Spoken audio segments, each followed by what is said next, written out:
আপনি এখন 1 বছর কাজ করেন, 1 বছর দৈনিক 12 ঘন্টা করে কাজ করেন, এবং 1 বছরে ধরেন আপনি 10 লাখ টাকা আর্ন করেছেন।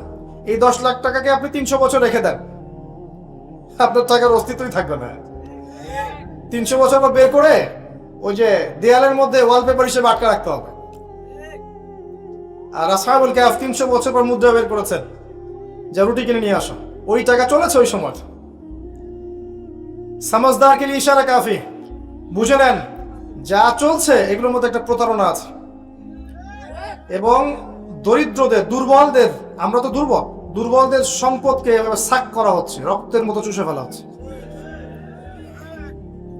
আপনি 1 বছর শ্রম দিয়েছেন, যে টাকাটা আর্ন করেছেন, যখন এই মানটা অর্ধেক হয়ে গেল, তার মানে আপনার অর্ধেক শ্রম তো কেউ নিয়ে চলে গেল।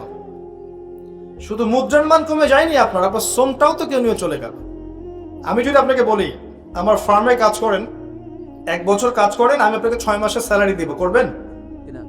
বা 1 বছর কাজ করেন, আমি আপনাকে 11 মাসের স্যালারি দিব, 1 মাসের স্যালারি দিব না, করবেন?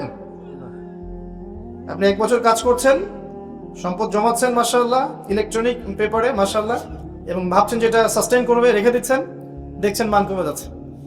তখন আপনি আপনার শ্রমটা হারালেন। কে নিচ্ছে আপনার শ্রম? ওই যে পশ্চিমরা নিচ্ছে আপনার শ্রম, পশ্চিমরা চুষে নিচ্ছে। ওরা দেখেন দিন দিন রাইজ করছে, এরপরে আবার সুদ আছে, এর উপরে আবার সুদ আছে, তারপরে আবার এই যে আপনার যাকাতটাকে আমরা সরিয়ে দিচ্ছি, তখন আরো অবস্থা খারাপ। সমাজটা সাম্যাবস্থা থাকছে না, ইকোনমিক, এটার মধ্যে ব্যালেন্স কমে যাচ্ছে। আল্লাহ পাক বোঝার তৌফিক দান করুন, আমিন।